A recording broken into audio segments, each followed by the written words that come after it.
జయమంగళం బలం సుదినం దేవతారాబలం చంద్రబలం దేవాబలం దైవబలం తదేవ లక్ష్మీపదే దేవం స్మరామి యత్ర యోగేశ్వర కృష్ణ యత్ర పార్థధనుర్ధరః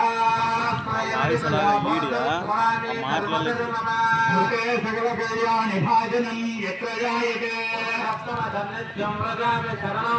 సర్వదా సర్వకార్యేషు నాస్తి తేషాం అమంగళం భగవాన్ మంగళాయతనో హరిః లాభస్తేషాం జయస్తేషాం కుతస్తేషాం పరాభవాపదామపహర్తారం దాతారం సర్వసంపదాభిరామం శ్రీరామం భోజో భోజో నరామ్యః సర్వమంగళమాంగళ్యే శివే సర్వార్థసాధికే త్రయంబకే దేవి నారాయణ నమోస్తుతే లక్ష్మీనారాయణాభ్యాం నమః ఉమామహేశ్వరాభ్యాం నమః హిరణ్యగర్భాభ్యాం నమః పురందరాభ్యాం నమః వశిష్ఠాభ్యాం నమః సీతారామాభ్యాం నమః.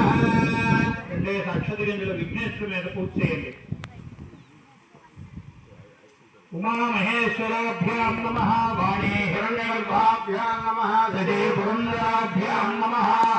పాప పుణ్యముల యొక్క ప్రత్యక్ష సాక్షి ఆకాశంలో సూర్యమూర్తి, రాత్రి భాగంలో చంద్రుడు, గురువు, అదేవిధంగా ఇంట్లో వెలిగేటువంటి ఉదయం సాయంకాలంలో పెట్టేటువంటి ఆ దీపమే సాక్షి అన్నమాట. ఆ విధంగా ముందుగా ఈ యొక్క విఘ్నేశ్వర పూజ శివపార్వతి పుత్రుడు విఘ్నాలకు శత్రువు అయినటువంటి ఆ యొక్క విఘ్నేశ్వర పూజతో ఈ మహా కార్యక్రమం అనేటువంటిది ప్రారంభించ జరుగుతుంది. కంకణం కట్టుకునే వాళ్ళు పూజ చూసేవారు కావాలా, మేము చూడకూడదు అనుకోకండి. భక్తులు కూడా వచ్చి ఆ పూజ చూసేటువంటి వారికి చూసినంత ఫలితం. రామాయణంలో ప్రవచనాల శాస్త్రి గారు, మన బాలస్వామి మాస్టర్ శ్రీనివాస శర్మ గారు వచ్చారు.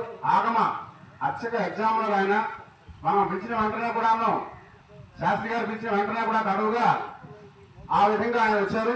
వారికి ఈ గ్రామంలో మనం స్వాగతం పడుతూ గురువందనం చేస్తూ ముందుగా మనం కూర్చొని కార్యక్రమం ప్రారంభం చేశాం. కుంకుమ పొట్టు మగవారికి ఉండాలి, నామాలు పెట్టుకోమని చెప్తాం, భద్రాన్ని వేసుకోమని చెప్తాం. అలా లేని వారు కుంకుమ పెట్టి పెట్టుకోండి. రామారావు కుంకుమ పెట్టి పెట్టుకోండి. మైక్లాండ్ ఇంకా మౌతులు కూడా రావాలి కదా. ఏది కూడా ప్రతిదీ శాస్త్రి గారు గురువు గారు చెప్తారు. అబ్బాయి బాబోడు చెప్పండి, మీకు చెప్తారు. ఇంకోరు టాపిక్గా వినండి, మాట్లాడకండి. మీరు చెప్పినట్టు వింటే మీకు సరిపోతుంది, బాగుపడుతుంది. నేను చెప్పినప్పుడు మీరు మాట్లాడితే తర్వాత ఏం చేయాలి మీకు తెలియదు, మీరు వెనకబడిపోతారు. అది సార్.